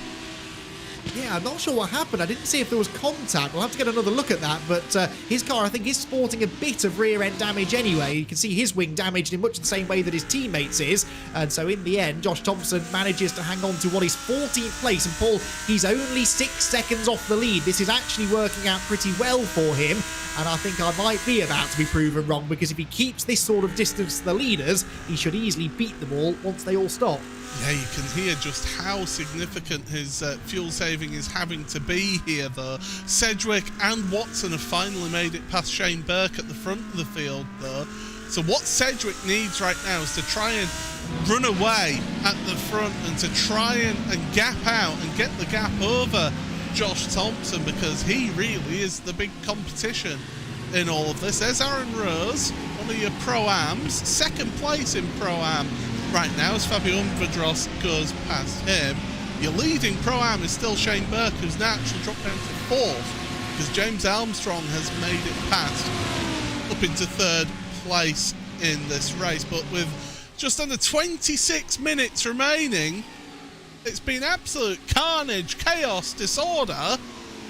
But somehow, Jack Sedgwick has seen his way through all of it and has got himself up 23 places into 1st place in the race. But the person that we're keeping an eye on in terms of strategy is Josh Thompson. As you say, 7 seconds now away from your race leader. He needs that gap to stay around about, 22, 23 seconds.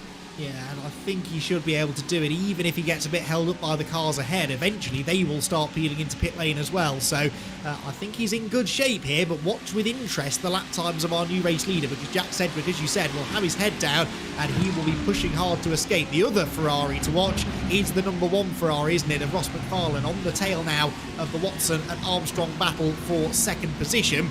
Pure Sims driver is going to also be on a mission, knowing that he's maybe not on the preferred strategy. The further to the front he can get, the further away from the pack he can get, the higher his ultimate finishing position should be.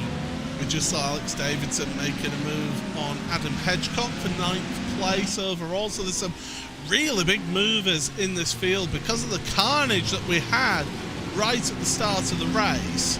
It really has mixed things up out there for those drivers.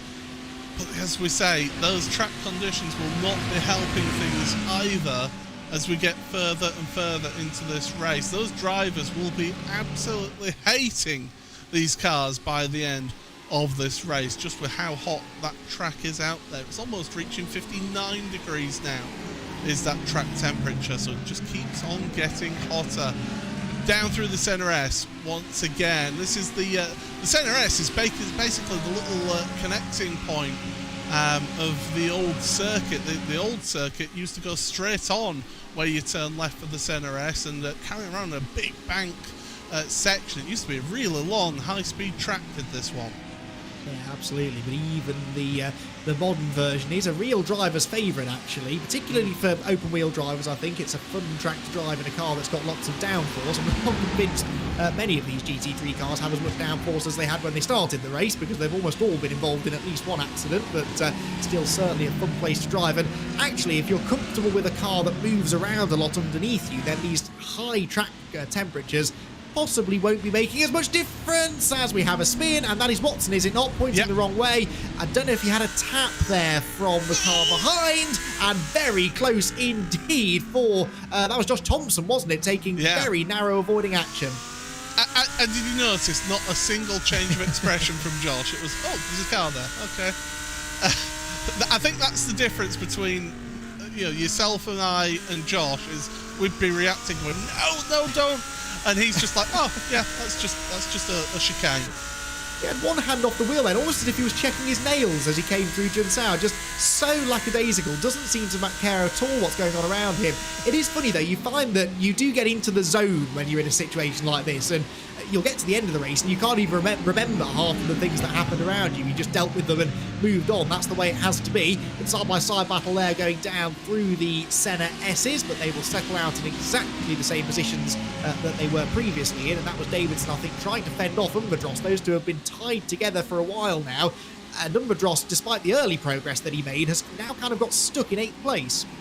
Yeah, he has, and Alex won't be an easy driver to get past either in all of this. Now, Alex Davidson has got Aaron Rose and Shane Burke, 2 Pro-Am drivers, duking it out for the Pro-Am win here in this second race. Worth pointing out, by the way, Adam Hedgecock, I said that he was in the top 10. He's your top Am, is Adam.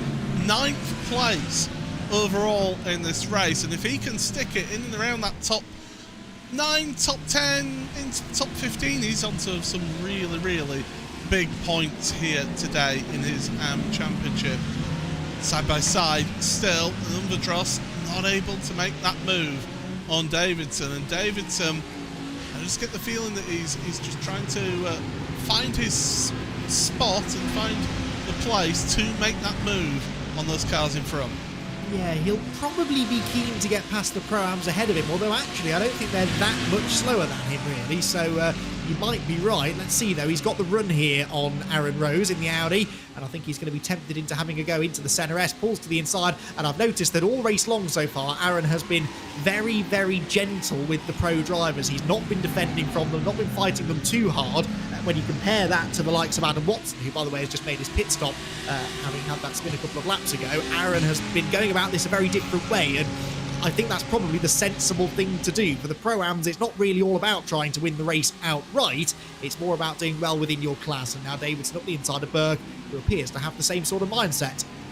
Yeah, it's and we mentioned this in the World Touring Car Series, didn't we? It's knowing when to pick and choose your battles. It's knowing who to fight and when to fight them. And if somebody is by far like half a second, 3/4 of a second a lap quicker than you, they are going to get past you.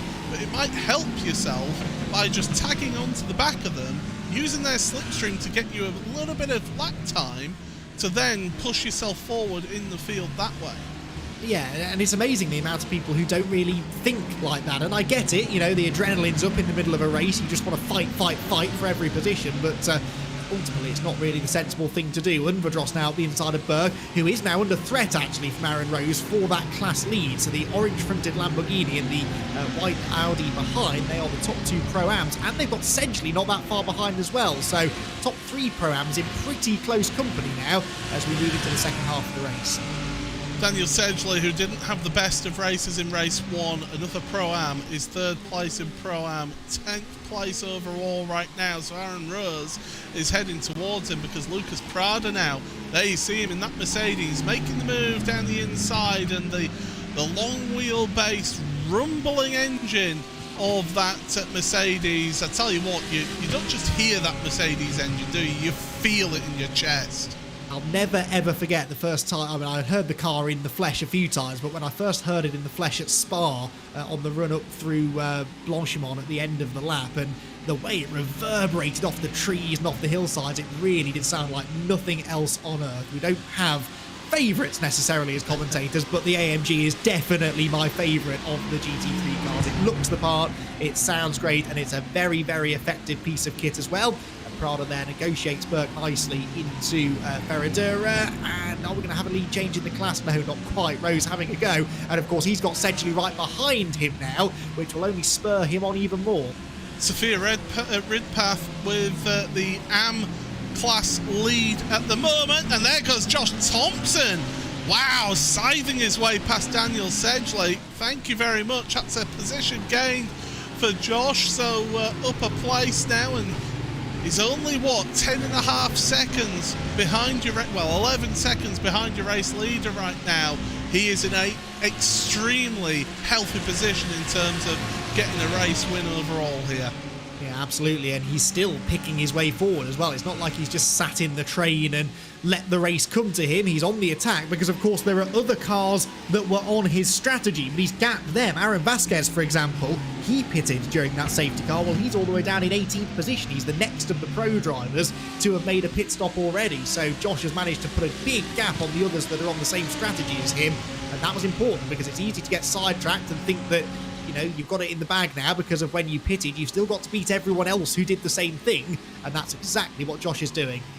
Yeah, looking to the inside of Rose, not able to make the move. So Aaron Rose now is wanting to make that move on Shane Burke, but at the same point also fully aware that he's got a very rapid Manxman right behind him, wanted to try and work his way through. But at the same point, we've been hearing about how Thompson, he's been looking after his fuel all the way through. He's committed to that very, very early safety car pit stop to try and get this win. So it's that balancing act now as Rose looks to the inside of Bika Tapato, just slows him on corner exit a little bit, and Thompson now will be smelling potential blood in the water here as he comes to Junsan. Yeah, interesting that Aaron Rose, I just made the point that he was sort of moving aside for most of the pro drivers up until now. Suddenly he gets Josh Thompson behind him and he comes over all defensive. So whether he's aware that Josh is on a different strategy to him and therefore perhaps isn't going to take a big risk in overtaking him, I don't know. If that is the case, then that's 1,000 IQ driving for Rose. He knows that Josh probably is going to be quite content to sit behind him. Actually, still within 12 seconds of the race lead right now is Josh Thompson, and sitting pretty, we think, from a strategy standpoint, and maybe enjoying the grandstand view he's got of this class lead battle. Well, Jack Sedgwick is in the lead of this race. He's got a 2.5 second lead over Ross McFarlane, who's in second.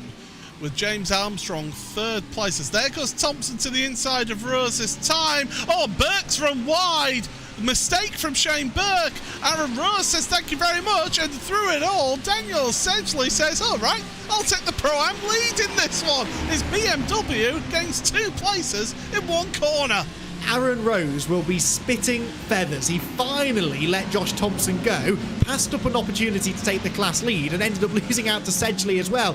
And I just wonder whether maybe Shane Burke was distracted by Thompson making the move in his mirrors. That sudden flash of red that he would have seen, which was the nose of the Audi diving up the inside of the other Audi into turn 4. I wonder if perhaps that just slightly put off Burke and he missed his braking point, didn't know whether to turn in. Either way, it all changes in Pro-Am, and Aaron Rose still finds himself stuck in 2nd place.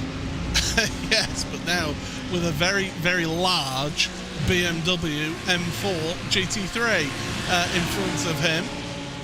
With, let's face it, a face that only a mother could love, is that BMW, in my opinion.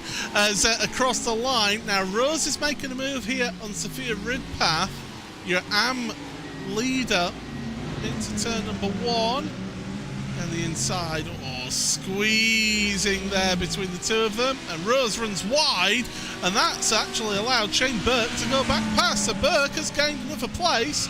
And around the outside, one of the free M cars now, and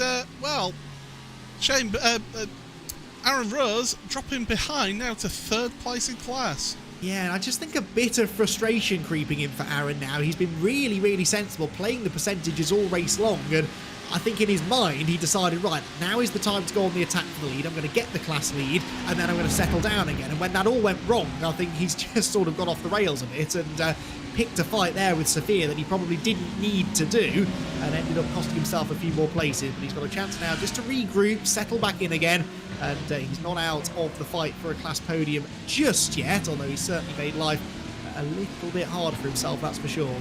Well, Dan Blackwell in front is actual lap traffic, so he's got a lap car between himself and Shane Burke, and it's so easy to fall out of that rhythm, isn't it? When you decide to just give that little bit of space, you've gone offline, you get out of that rhythm, and it takes you a little bit of a while to just get back into that flow of how the track is feeling for you out there.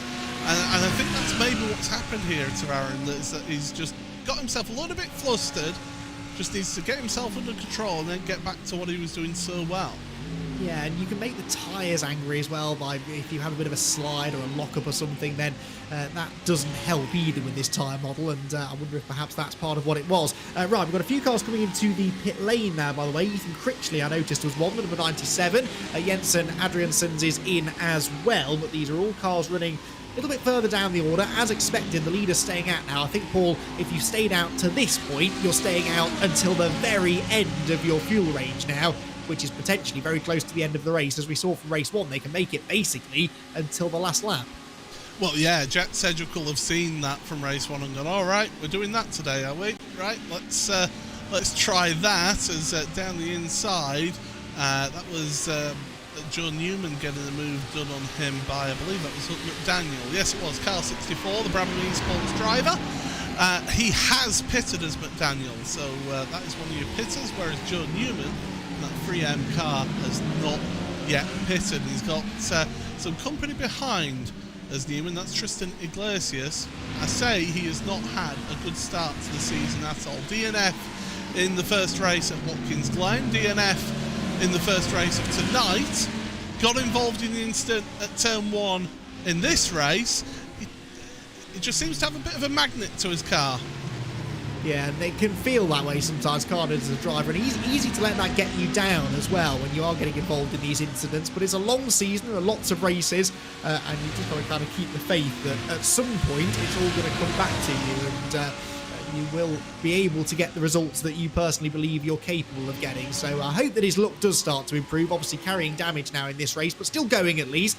And that's that little step on that path, isn't it? Feeling a bit better about your season. Finish your first race, and then maybe aim for your first top 10, and then maybe your first top 5, and just gradually try and improve as the season goes on. It's just important to try and get some finishes on the board, so you don't feel like it's all been a complete waste. Yeah, you seem to get in a rut if just 1 week after the other race results go against you. At Locatello, you may have noticed on our timing tower, is up to 3rd place now in this race. Got ahead of James Armstrong. That happened on the last lap. And so he has moved ahead, and Alex Davidson is in there as well as a bit of a race with Fabio Unvadrus as well. So the 3rd, 4th, 5th and 6th battle is ongoing right now, and they will sort themselves out towards the end of this race. Josh Thompson still is he is at 13 seconds, call it, still behind Jack Sedgwick. So Sedgwick just hasn't been able to pull away at the front. I mean, Thompson's last lap was only a 10th and a quarter slower than Sedgwick's. Yeah, so Jack will already be doing the calculations, I guess, and trying to work out where he's likely to drop in line. In fairness, though, inside the top 20, only about 5 or 6 drivers who have pitted, and Josh Thompson by far the highest placed of those. Side-by-side battling again now, coming out of Curva de Sol, and this is Davidson, Locatello doing battles side-by-side towards the braking zone, and Davidson on the inside line, I think should have the preferred line, and moves ahead of the number 11 Lamborghini, so into a podium place now. Look at the distance that they've lost to the top 2. I don't think I'd spotted that gap creeping up as much as it has. Nearly 10 seconds off the lead now, this group.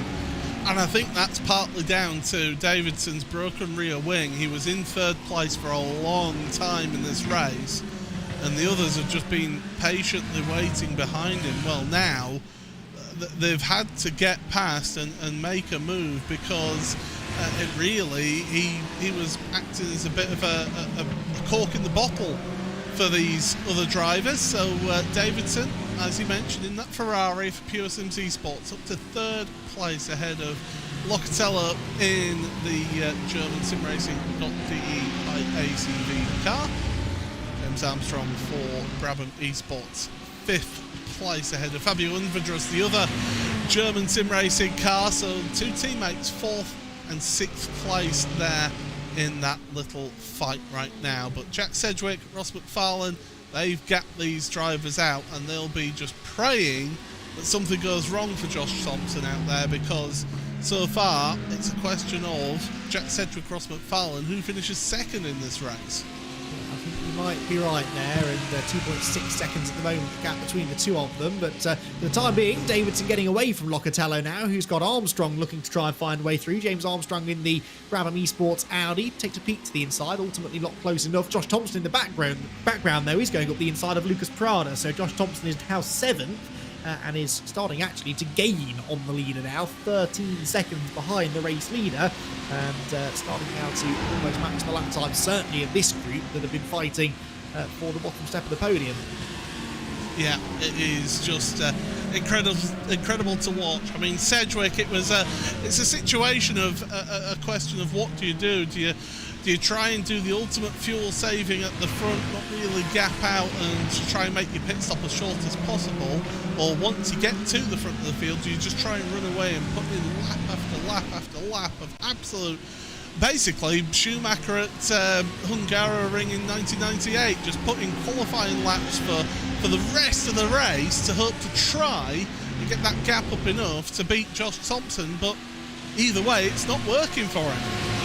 Not, is it? And Thompson has just found something, I think, here this week that is allowing him to be the pace setter. Didn't necessarily play out in his favour in race 1, but we know he's quick, and he's now got some nice clean air as well, and will, I think, start to bring that gap down even further. Meanwhile, Locatello, Armstrong and Unvadrus continue to run nose to tail, whilst we just had a pit stop from Shane Burke. So as far as the Pro-Am story goes, that could be of some significance, because he had been running in the top 3. Yeah, we'll have to see where that pans out for Shane. I can tell you that Justin Clarsons is one of those who pitted under the safety car in Pro-Am, is up to 12th place now, and is basically the 2nd place driver of those who have pitted so far. So Justin Clarsons doing a sterling job out there in 12th place. Shane Burke comes out the pit road.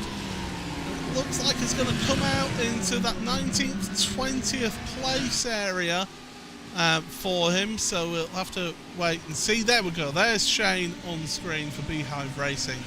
Your pole sitter is currently 19th, but there's still some pit stops remaining here with just under 6 minutes remaining in this race, and that is your current race leader, Jack Sedgwick, in his Inex Racing Ferrari, trying to work himself around, and the body language of that car is saying that I am going to be staying out and just getting more laps, because that's all he can do. He's committed to that long strategy now. Exactly. As soon as he pits, he's going to likely come out in traffic and won't be able to go as quickly as he is now. So he will pit at the start of the final lap, I'm fairly certain, and I reckon Ross McFarlane will likely follow him. It's the group behind where we might see some changing of the strategy. We're seeing some changing of position, actually, in that group behind, as Dross and Armstrong have traded 5th place about 5 times in the last 5 seconds, and it will end up with Armstrong still ahead. But all of this is delaying them now, allowing Locatello to pull away and allowing that red and black Audi to close in behind. Josh Thompson is not a million miles away now from breaking into the top 5 even before they stop.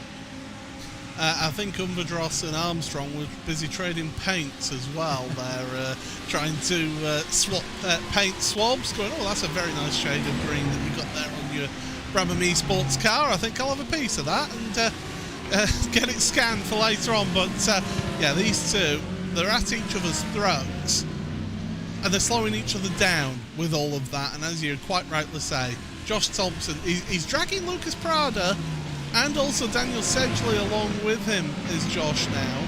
So those two taking advantage of that. Daniel Sedgley has actually lost a place in this race, the top Pro-Am driver at the moment.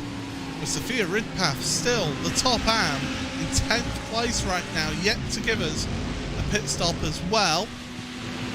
So we'll have to wait and see how things pan out here. With 4 minutes remaining here, your race leaders are on pit road. Sedgwick and McFarlane both decided now is the time to pit. Okay. That's another thing I didn't expect to see, because I don't think they should be out of fuel by now, although I guess not much fuel saving has been going on, in fairness, has it, for those two? They've just been pushing at the front, so maybe that is about right. We are only 3.5 minutes from the end after all, so where is he going to rejoin them? We know it's going to be some way behind Thompson. There is the black Ferrari. Well, actually, not that far behind Josh Thompson. That is a lot closer than I expected, Paul.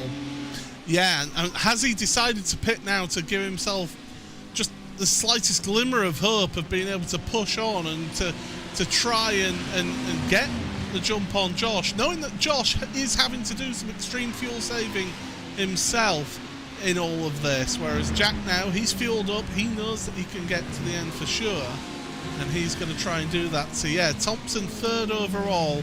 Sedgwick has got Sedgley in front of him, who's yet to pit.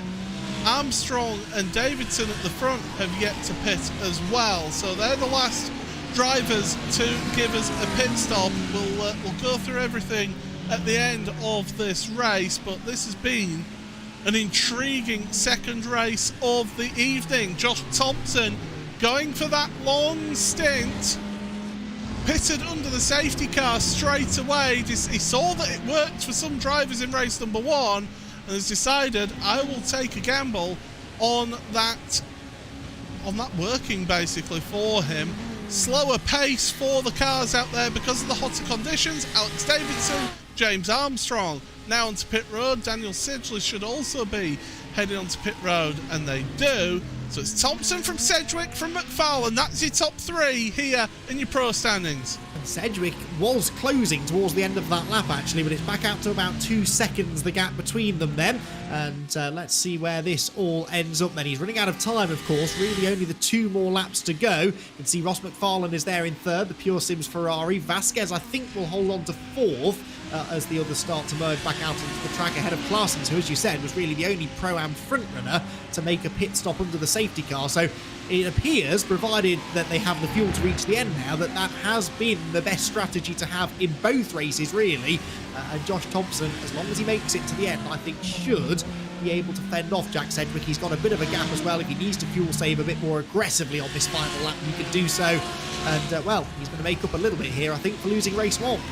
Yeah, he certainly is, but Cedric will never give this one up, that's without any doubt. As you said, Justin Claessens, your top Pro-Am, is 5th place overall right now, just ahead of Alex Davidson and Leandro Andaruti, who won and came in 2nd place in race number 1, those two. So 6th and 7th places for them. They'll be delighted for that with those two. But Claessen's your top Pro-Am. Your 2nd Pro-Am is Daniel Sedgley in 11th place, with Aaron Rose 3rd place in Pro-Am in 15th. Your top Am in all of the race here, Sophia Ridpath, 14th, new to the series here, and Sophia doing a sterling job for the Am driver. 14th place, worked the strategy, pitted very late here in this race as Sophia, with the next Am, Adam Hedgecock, in 18th place, and then the next Am, you've got to go down a bit here to Maciej Sakovic in 28th place in the Ams. But the clock strikes 0. We are on the final lap of the race for your race leader Josh Thompson. Everybody else is also trying to sort themselves out to the end here. Yeah, Cedric is closing on Thompson. He just needed another lap or so, I think. It's down to 1.4 seconds look at the front of the pack, so he'll get a bit of a slipstream heading up the hill, but unless Thompson does run out of fuel, I don't think he's quite going to get there. It's not unheard of, though, is it, for cars to start coughing and spluttering on the run to the line? It's an uphill run as well to the line, so Josh Thompson won't be relaxing too much, but I kind of hope he gets there, to be honest, because he has driven really well. Was a bit unfortunate in race 1, just losing that time when he did pit late on in the race. And Jack Sedgwick, I think, is going to come up just short here. Thompson, a deserving race winner.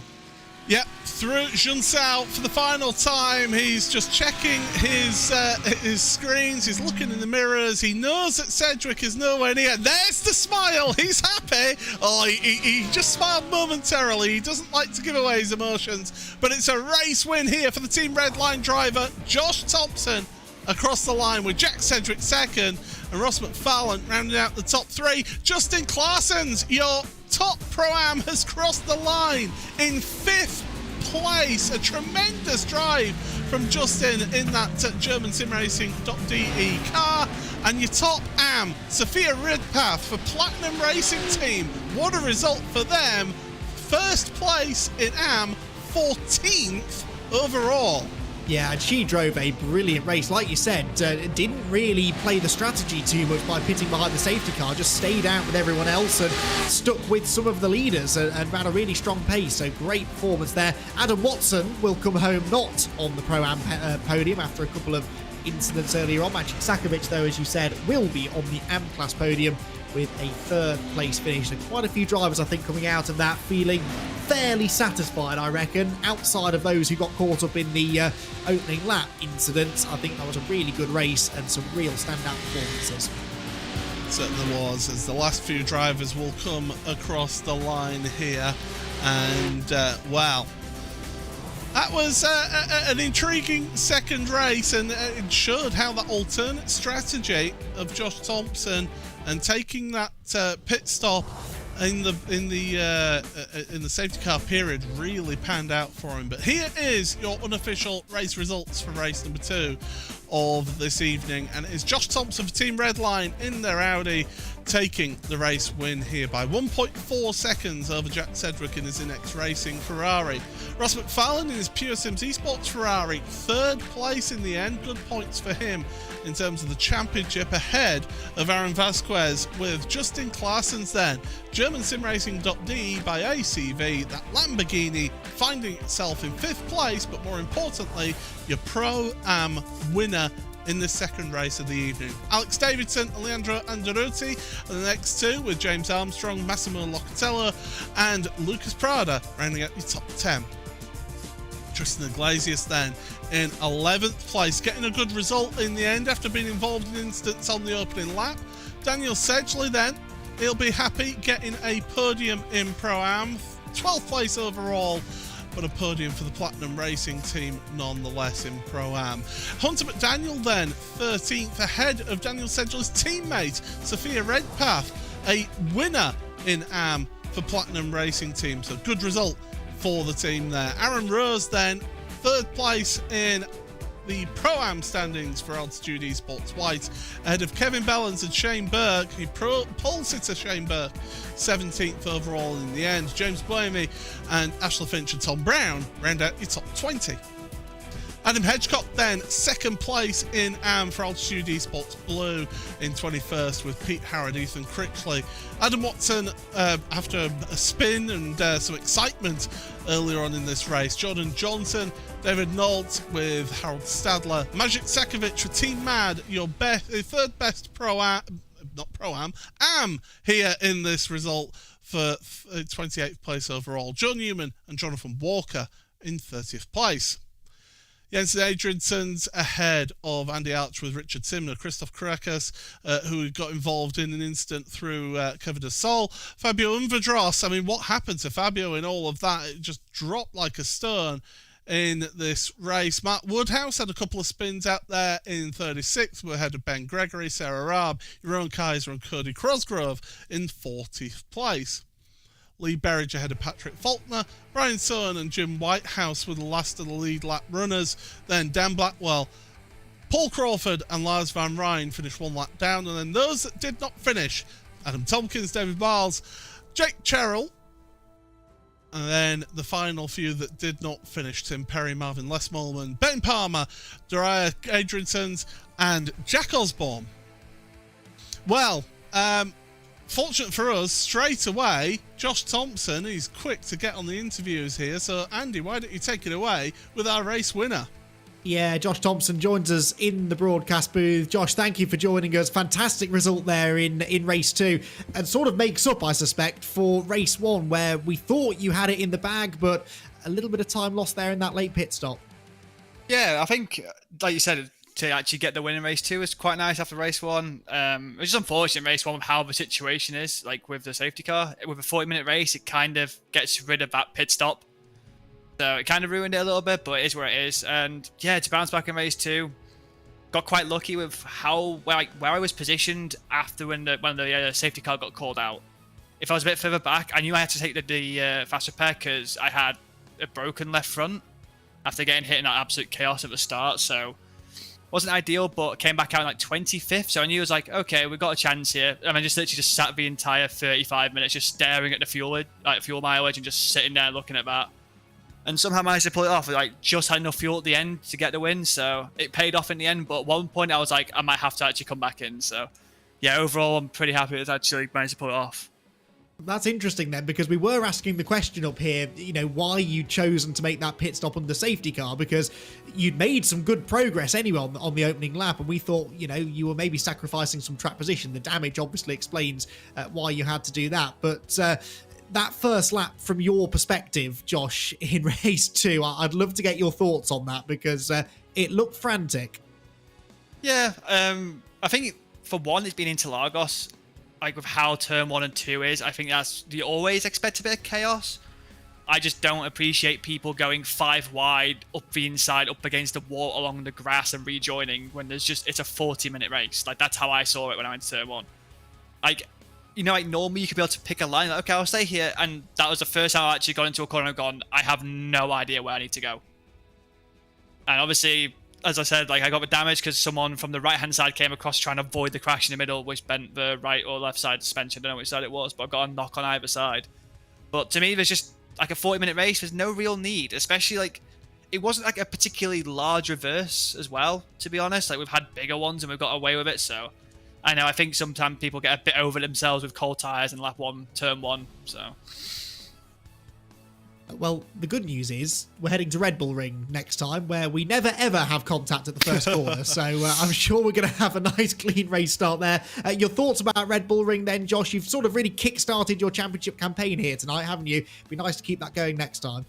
Yeah, like you said, especially after round 1. Obviously, round 1 was a bit of a disaster with how it all panned out, but things happened, move on.